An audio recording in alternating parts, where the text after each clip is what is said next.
Hello student, कैसे हो आप लोग। स्टूडेंट, आज का ये वीडियो उन सभी स्टूडेंट के लिए बहुत ही ज़्यादा महत्वपूर्ण है जो क्लास 12 होम साइंस यानी गृह विज्ञान के स्टूडेंट हैं, क्योंकि आज की इस वीडियो में हम सभी महत्वपूर्ण वीवीआई ऑब्जेक्टिव क्वेश्चन को लेकर आए हैं जो बोर्ड एग्जाम की दृष्टि से बहुत ही ज़्यादा महत्वपूर्ण है और ये हर साल पूछे जाने वाले प्रश्न है। तो वीडियो को आप लास्ट तक जरूर देखिएगा।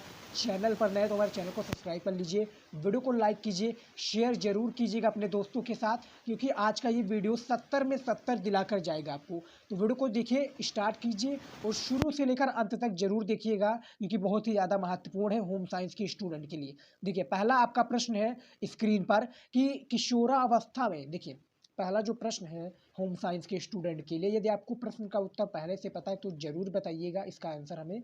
देखिए, किशोरावस्था में लड़के एवं लड़कियों को कितने कैलोरी ऊर्जा की आवश्यकता होती है। यानी जो यहाँ पर बात क्या हो रही है कि जो किशोरावस्था में लड़के एवं लड़कियों की कितनी कैलोरी ऊर्जा की जो आवश्यकता होती है, कितनी होती है। आपके पास चार विकल्प है, देख सकते हैं आपकी स्क्रीन पर है। चारों में से जो भी आपको सही उत्तर लगे, यदि आपको प्रश्न का उत्तर आता है तो हमें बता सकते हैं कॉमेंट में। तो इनमें से आपका ए हो जाएगा 2650 से 2080 कैलोरी ऊर्जा। यानी यहाँ पर 2650 से 2080 कैलोरी ऊर्जा यहाँ पर किशोरावस्था में लड़के और लड़कियों को होती है या आवश्यकता होती है, याद रखिएगा। दूसरा आपका प्रश्न क्या है कि रुधिर कोशिकाओं में उपस्थित लाल रंग का वर्णक होता है। यानी जो रुधिर कोशिकाएं इसमें उपस्थित जो लाल रंग का वर्णक होता है, ये कब होता है। यानी 2005 में प्रश्न पूछा गया है, आप देख सकते हैं स्क्रीन पर। ए आपका हो जाएगा कैरोटीन, बी हीमोग्लोबिन, सी एंथोसाइनिन या डी एंथोजेनिथिन। तो इनमें से देखिए, इनमें से जो दूसरा प्रश्न है, इनमें से आपका सही उत्तर हो जाएगा बी हो जाएगा हीमोग्लोबिन, इसका सही उत्तर हो जाएगा।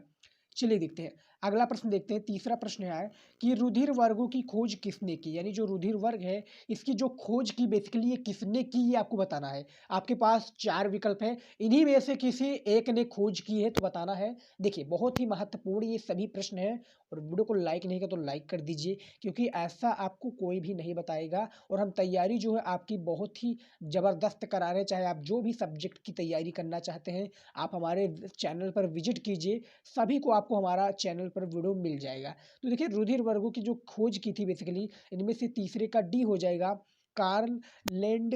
देखिए, कार्ल लैंड स्टीनर ने, यानी कार्ल लैंड स्टीनर जी ने रुधिर वर्गों की खोज की थी। चलिए देखते हैं चौथा प्रश्न है आपके स्क्रीन पर। एक सामान्य व्यक्ति का रुधिर दाब कितना होता है। देखिए, इनमें से जो एक सामान्य व्यक्ति का जो रुधिर दाब होता है, इनमें से सी हो जाएगा 120 से बटा 80, 120/80 होता है जो रुधिर दाब होता है। पांचवा प्रश्न है कि मानव शरीर में श्वसन का अंग नहीं है। यानी जो मानव शरीर है इसमें जो श्वसन का अंग नहीं है, ए आपका नसिका हो जाएगा, बी कष्ट हो जाएगा, सी श्वास नली या डी पटेला। तो इनमें से देखिए, इनमें से जो पांचवा प्रश्न है, यदि आपने पढ़ा होगा तो ये आपके बुक से ही लिया गया सभी प्रश्न है। तो पांचवे का डी हो जाएगा, पटेला हो जाएगा राइट आंसर। होम साइंस के स्टूडेंट के लिए बहुत ही ज़्यादा ये सभी महत्वपूर्ण प्रश्न है। 6 नंबर प्रश्न है आपके स्क्रीन पर कि श्वसन तंत्र का सबसे महत्वपूर्ण अंग है। यानी जो श्वसन तंत्र है इसका सबसे महत्वपूर्ण अंग क्या है।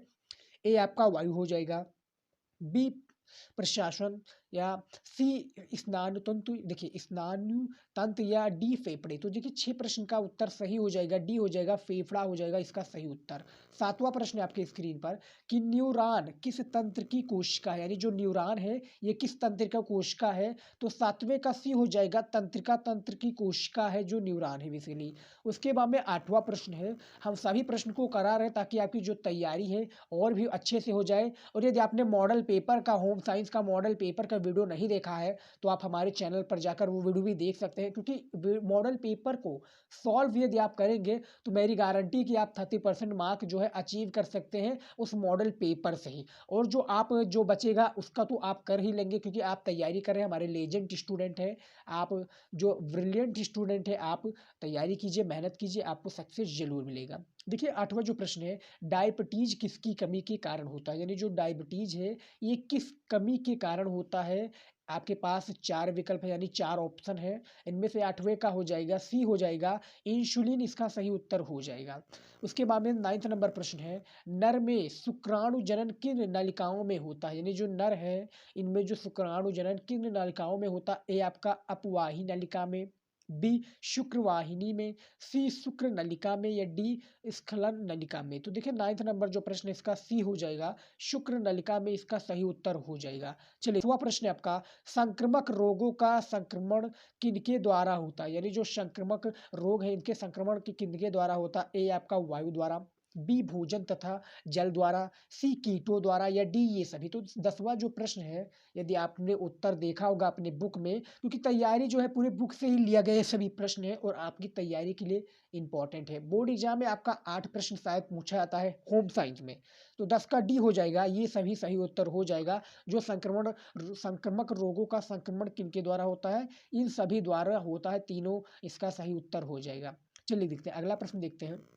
11 नंबर आपका प्रश्न है, मलेरिया रोग फैलता है, यानी जो मलेरिया रोग है ये बेसिकली किस चीज़ों से फैलता है? ए आपका चूहे द्वारा, बी मच्छर द्वारा, सी मक्खी द्वारा या डी तिलचट्टा द्वारा। तो देखिए मलेरिया जो रोग फैलता है यदि आपको पता होगा, क्योंकि मच्छर के काटने से ही मलेरिया होता है, तो ये बी आपका सही उत्तर हो जाएगा, मच्छर के द्वारा मलेरिया रोग फैलता है, याद रखिएगा। क्योंकि काफ़ी इजली यानी बहुत ही सरल क्वेश्चन पूछा गया है।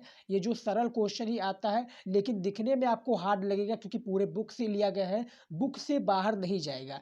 याद रखिएगा एग्जामिनर जो होता है बुक से ही सारे प्रश्न को लेता है, लेकिन काफ़ी स्टूडेंट कहते हैं कि सर बुक से अलग आया है। तो बुक से अलग नहीं आया है बेटा, आप जाकर देखेंगे तो आपको वहीं पे मिलेगा सारे प्रश्न। उसके बाद में 12 नंबर प्रश्न है कि गंदी बस्तियों में रहने वाले व्यक्ति वंचित रहते हैं, यानी जो गंदी बस्तियां हैं इनमें जो रहने वाले व्यक्ति हैं वो वंचित रहते हैं, किन चीज़ों से वंचित रहते हैं? ए आपका धन से हो जाएगा, बी अच्छे घर से, सी स्वास्थ्य सुविधाओं से या डी ये सभी। तो 12 का डी हो जाएगा, यानी इन चीज़ों से जो गंदी बस्तियों में रहने वाले लोग रहते हैं, इन धन से भी होते हैं, अच्छे घर से भी और स्वास्थ्य सुविधाओं से वंचित रहते हैं, यानी इनमें से डी सही उत्तर हो जाएगा। उसके बाद में 13 नंबर प्रश्न क्या पूछ रहा है कि पर्यावरण कहते हैं, यानी पर्यावरण किसे कहते हैं? ए आपका प्रदूषण को, बी वातावरण को या सी पृथ्वी की चारों ओर के वातावरण को या डी उपरोक्त में से कोई नहीं। तो मैं बता दूं पर्यावरण का परिभाषा यदि आप नहीं जानते हैं तो समझ लीजिए आप बोर्ड एग्जाम की तैयारी अभी तक आपकी बिल्कुल भी नहीं हो पाई है, क्योंकि पर्यावरण की जो परिभाषा है ये सभी स्टूडेंट को पता होनी चाहिए।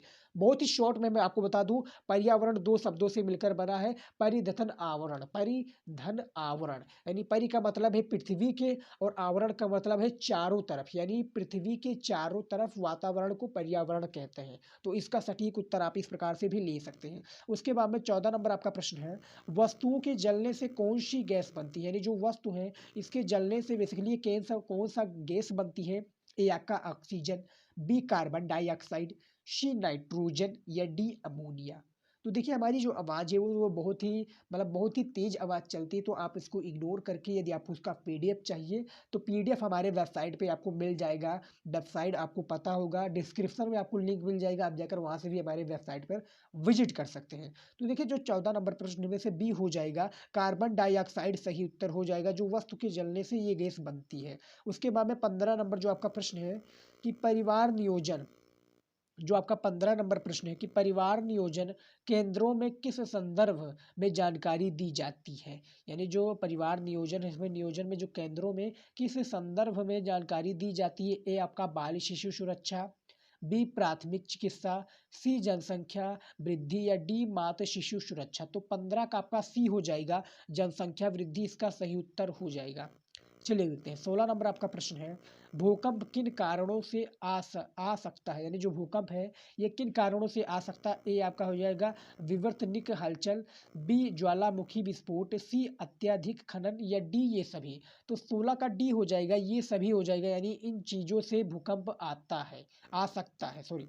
17 नंबर आपका प्रश्न है होम साइंस का, और वीडियो को आपने अभी तक लाइक नहीं किया तो लाइक कर दीजिए, क्योंकि ऐसा जो है क्वेश्चन हम आपके लिए लाते हैं ताकि जो आपकी तैयारी है और भी अच्छे से हो पाए। यदि आप कहेंगे और भी वीडियो लाने के लिए तो हम और भी वीडियो लाएंगे आपके लिए। देखिए सुनामी का सबसे अधिक प्रभाव कहाँ होता है? ए आपका पहाड़ी क्षेत्रों में, बी तटवर्ती क्षेत्रों में, सी समुद्र के मध्यवर्ती क्षेत्रों में या डी मैदानी भागों में। तो जो बेसिकली सुनामी का अधिक प्रभाव होता है इनमें से 17 का बी हो जाएगा, तटवर्ती क्षेत्रों में इसका सही उत्तर हो जाएगा। 18 नंबर आपका प्रश्न है कि शिशु किस